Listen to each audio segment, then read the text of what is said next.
Hello friends, મારી YouTube channel Cook with નીલમમાં આપનું સ્વાગત છે. બાળકો ઘણી બધી વાનગીઓ ટોમેટો કેચઅપ સાથે ખાવાનું પસંદ કરે છે, તો બજાર કરતાં સસ્તો કેચઅપ ઘરે જ બનાવીશું. તો મારી રેસીપીના વિડીયો જો તમને પસંદ આવે તો મારી ચેનલને લાઇક અને સબસ્ક્રાઈબ કરજો અને બાજુમાં રહેલ બેલ આઇકનને ક્લિક કરજો. તો ટોમેટો કેચઅપ બનાવવા મેં અહીં 1 કિલો ટામેટાં લીધા છે. સારી ક્વોલિટીના અને રેડ કલરના હોય તેવા ટામેટાં પસંદ કરવાના અને સાઇઝમાં આ રીતે લાંબા હોય તેવા પસંદ કરવાના. તો ટામેટાનો ઉપરનો ડીટાનો ભાગ કાઢી લેવાનો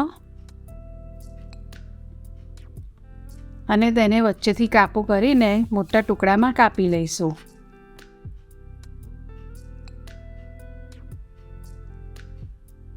બસ આ રીતે એના ટુકડા કરી લેવાના. તો તમે જોઈ શકો છો કે ટામેટાં અંદરથી પણ એકદમ સરસ રેડ કલરના છે. તો ટોમેટો કેચઅપમાં એડ કરવા મેં તજના નાના 3-4 ટુકડા લીધા છે, 10-12 નંગ કાળા મરી અને લવિંગ લીધા છે અને અડધી ચમચી જીરું લીધું છે. તેની પોટલી બનાવી લેવાની છે. 1 ડુંગળીને મોટા ટુકડામાં સમારીને લીધી છે અને 8થી 10 કળી લસણ લીધું છે. તો લસણ ડુંગળી લેવું બિલકુલ ઓપ્શનલ છે. હવે મસાલાની પોટલી વાળી લેવાની અને થોડીક ઢીલી પોટલી વાળીશું, જેથી મસાલાનો બધો ટેસ્ટ આપણા કેચઅપમાં આવી જાય. બસ આ રીતે એની પોટલી વાળી લેવાની. હવે જાડા તળિયાવાળું એક પેન લીધું છે, જેથી ટામેટાં નીચે ચોંટે નહીં. હવે તેમાં ટામેટાં એડ કરી લેવાના. તો તમે ટામેટાં કુકરમાં પણ બાફી શકો છો. હવે લસણ ડુંગળી એડ કરી લેવાનું અને જે પોટલી બનાવી હતી આપણે તેને વચ્ચે મૂકી દેવાની છે. હવે ગેસની ફ્લેમ ચાલુ કરી ધીમી આંચ પર ટામેટાને થવા દેવાના. તો 5 મિનિટ પછી તમે જોઈ શકો છો કે આ રીતે ટામેટામાંથી થોડું પાણી છૂટું પડવા માંડ્યું છે. ટામેટાને ઢાંકવાના નથી, ખુલ્લા જ બાફવા દેવાના છે. તો બીજી 5 મિનિટ પછી સરસ ટામેટાં ચડી ગયા છે. તમે જોઈ શકો છો કે સરસ ટામેટામાંથી રસો આવી ગયો છે. તો ટામેટાને ચમચાની મદદથી આ રીતે પ્રેસ કરી લેવાના, એટલે ટામેટાનો સરસ પલ્પ બની જાય. અને એમાં જે પોટલી હતી તેને પણ થોડી પ્રેસ કરી લેવાની, જેથી તેનો મસાલો બધો આપણા કેચઅપમાં આવી જાય. બસ હવે ગેસની ફ્લેમ બંધ કરી દેવાની અને આ મિશ્રણને ઠંડુ થવા દઈશું. તો તમે જોઈ શકો છો કે ઠંડુ થઈ ગયું છે આપણું મિશ્રણ.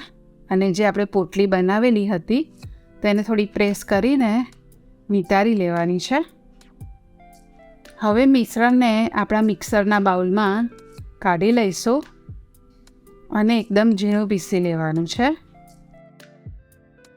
તો તમે જોઈ શકો છો કે એકદમ સરસ પીસાઈ ગયું છે. બસ આ રીતે એને પીસી લેવાનું અને ગળણીની મદદથી ગાળી લઈશું, જેથી ટામેટાના ઉપરના રેસા બધા નીકળી જાય. બસ આ રીતે ગાળી લેવાનું. બસ તો આ રીતે આપણો પલ્પ તૈયાર થઈ જશે.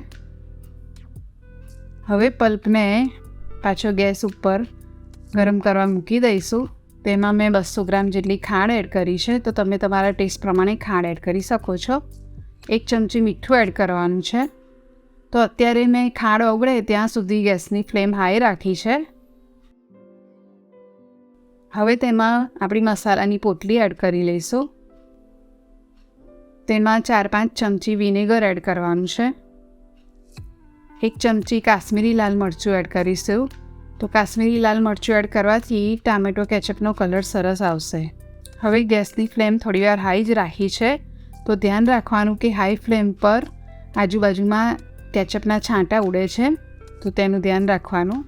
હવે ગેસની ફ્લેમ ધીમી કરીને 10-1 મિનિટ જેવું થવા દેવાનું. તો 10-1 મિનિટ પછી આ રીતે કેચઅપ સરસ ચાંડો થઈ જશે. ગેસની ફ્લેમ બંધ કરીને તમે જોઈ શકો છો કે કેચઅપ જ્યારે ઠંડો થયો ત્યારે જે હતો તેના કરતાં પણ વધારે જાડો થઈ ગયો છે. હવે પોટલીને પાછી પ્રેસ કરીને નિતારી લઈશું અને તેનો કલર પણ સરસ આવી ગયો છે. તો બન્યો છે ને ફ્રેન્ડ્સ એકદમ બજાર જેવો જ ટોમેટો કેચઅપ. તો તમે પણ ઘરે જરૂરથી ટ્રાય કરજો. જો તમને મારો વિડીયો પસંદ આવ્યો હોય તો લાઈક કરજો, શેર કરજો અને આવી જ નવી રેસિપી માટે મારી ચેનલને સબસ્ક્રાઈબ કરજો.